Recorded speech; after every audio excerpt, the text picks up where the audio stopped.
Folks, welcome. A new chapter on matrices. In this chapter, we'll begin with the first section, which is a section on matrix operations.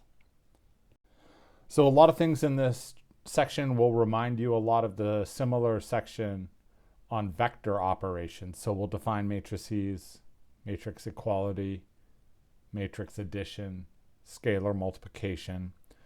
We'll talk about properties of the vector space of matrices. But then we'll introduce a couple new properties, the transpose and conjugation.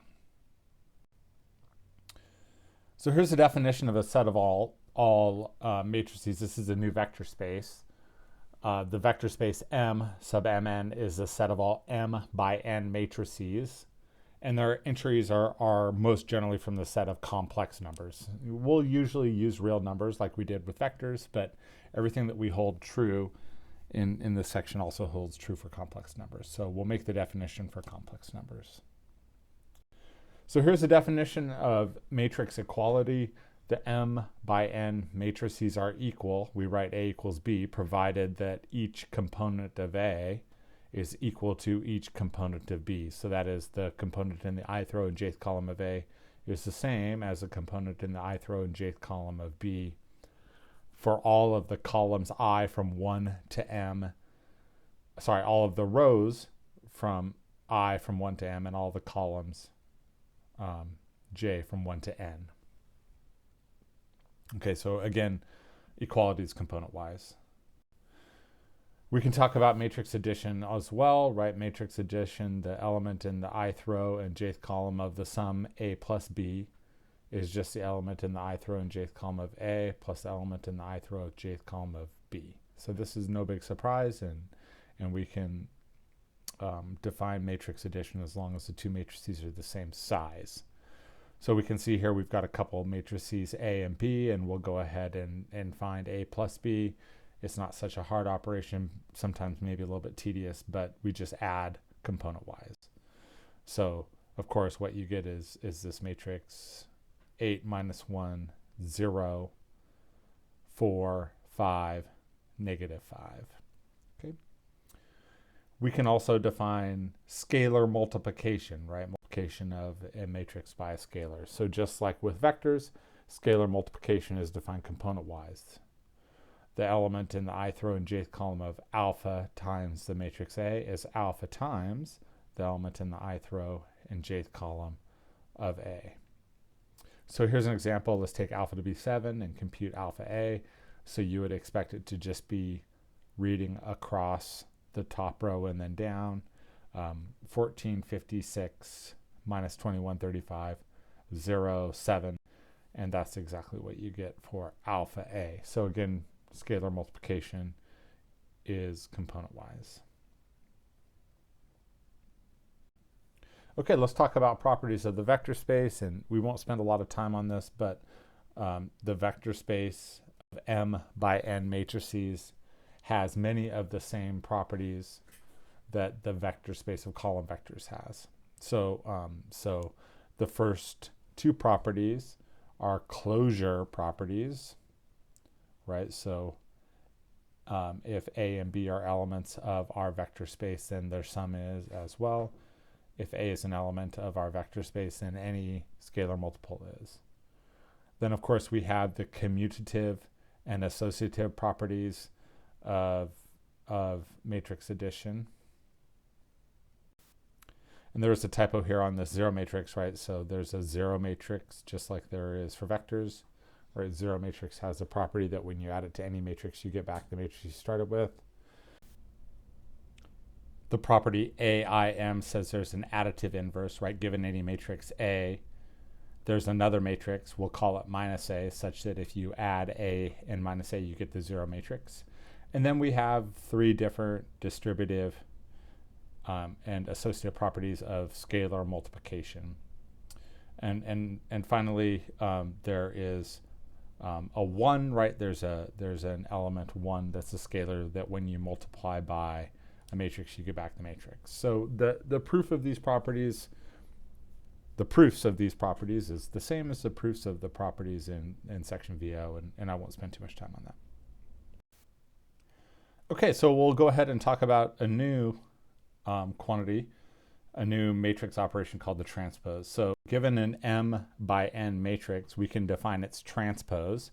The transpose of a matrix A, which is M by N, is always N by M, right? We write that matrix A superscript T, and it's given by, this is matrix equality, the element in the ith row and jth column of the transpose is the element in the jth row and ith column of the original matrix. Okay, so I'll give you a chance to work on this on your worksheet, but I want to point out here that our matrix D is 3 by 4, so we would expect the matrix D transpose to be 4 by 3, and again, the element in the ith row and jth column of D transpose ends up being the element in the jth row and ith column of D. Given a matrix, we can define symmetry. We say that a matrix is symmetric if a matrix is equal to its transpose. So here's an example of a symmetric matrix, and it's pretty easy to check, right? We just check whether the element in the ith row and jth column of E is equal to the element in the jth row and ith column of E.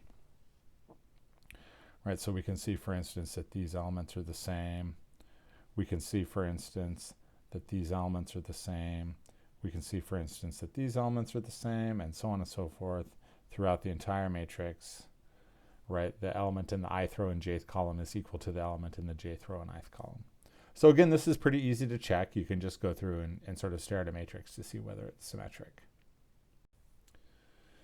Okay, a few results of symmetric matrices. So here is one. Every symmetric matrix is square, right? So that's not so hard to believe, right? If a matrix has m rows and n columns and it's equal to its transpose, right? Then the number of rows must equal the number of columns. So the matrix is square. There are a number of other properties relating scalar multiplication and matrix addition. So this first one, we would say that the transpose of a sum is the sum of the transposes. The second one, the transpose of a scalar multiple is the scalar multiple of a transpose. And the third one, if you transpose and transpose again, you get back the matrix you started with. And again, this is something that we can prove, and I'll give you a chance to prove this on the worksheet. Okay, we can talk about complex conjugation since our matrix, elements of our matrix are generally complex numbers. So the conjugate of a matrix, we express that as A bar is an M by M matrix, so it has the same size. And our notation here is that the element in the ith row and jth column of A bar is the conjugate of the element of the ith row and jth column of A. So take-home message here is that matrix conjugation is also done component-wise. So here's an example, a matrix A with some complex elements. And again, to get A bar, we just conjugate each element of A. So we can see that A bar is going to be 2 plus I.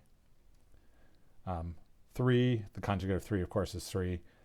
5 minus 4I minus I, 2 plus 3I, and then, of course, the conjugate of 0 is just 0. Okay? So again, not such a difficult operation. Matrix conjugation is done component-wise. Okay, so now that we know about matrix conjugation, we can come up with a bunch of properties of matrix conjugation too. They follow just like the properties of the transpose, right? The sum of the conjugates is the conjugate of the sums. The conjugate of the scalar multiple is the scalar multiple of the conjugates. And if you conjugate twice, you get back what you started with. And of course, this last one ends up being kind of important. It turns out it doesn't matter whether you conjugate first or transpose first, you get the same thing. Okay, so the conjugate of a transpose is the transpose of the conjugate.